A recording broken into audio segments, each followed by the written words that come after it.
السلام عليكم ورحمة الله وبركاته، ازيكم يا حبايبي عاملين ايه؟ يا رب دايما تكونوا بخير. قبل ما نبدأ الفيديو صلوا على النبي، اعملوا متابعة على القناة ودوسوا لايك واكتبوا لي تعليق.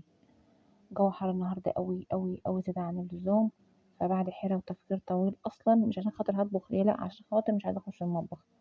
فدخلت عملت صينية بطاطس كده ايه ني في ني كده، قطعت كل الخضار على بعضه وتوابلها وشوحتها، بس انا بحب اكلها بعيش. بس واحنا بنعملها كده هتكلم معاكم في حاجة.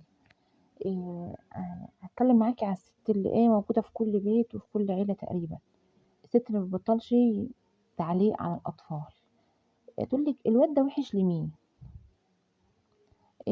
الواد ده تخين لمين، البت دي تخينة أوي ليه كده، البت دي كارثة ليه كده، وممكن يبقى العيّل واقف على فكرة عادي وما عندهاش مشاكل إنها تقول لك كده، يعني يعني هو أنا اللي خالقاه والّا أنتِ اللي خالقاه؟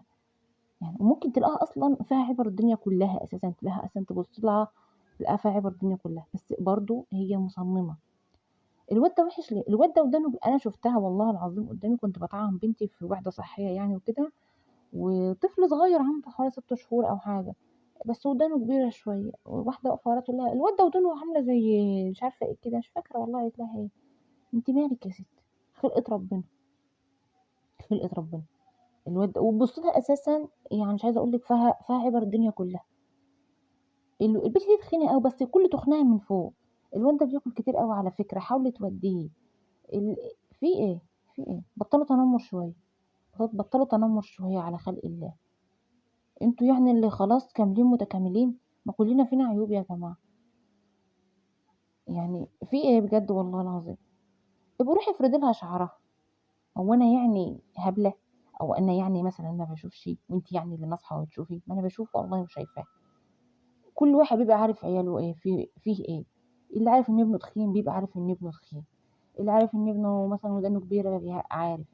يبقى عارف مثلًا إن عنده عيّل عنده مشكلة في النطق شوية أو في الكلام مثلًا مخارجه كلامه مثلًا حروف بايظة بيبقى عارف، اللي عنده عيّل أسمر بيبقى شايفه وعارف، ال كلّنا بنبقى عارفين، كلّنا شايفين كل حاجة، بس خلقة ربنا هنعمل فيه إيه مثلًا أو هنعمل فيها إيه؟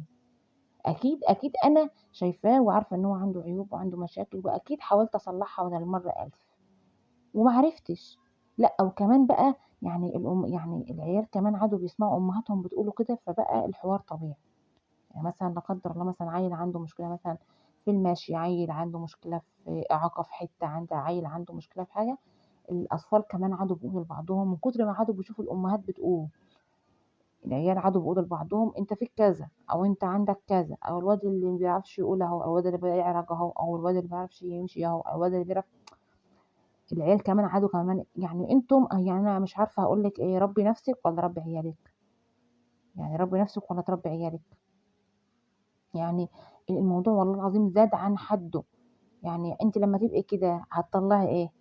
أنتِ إنسانة مش سوية أصلًا، إنسانة مريضة نفسيًا،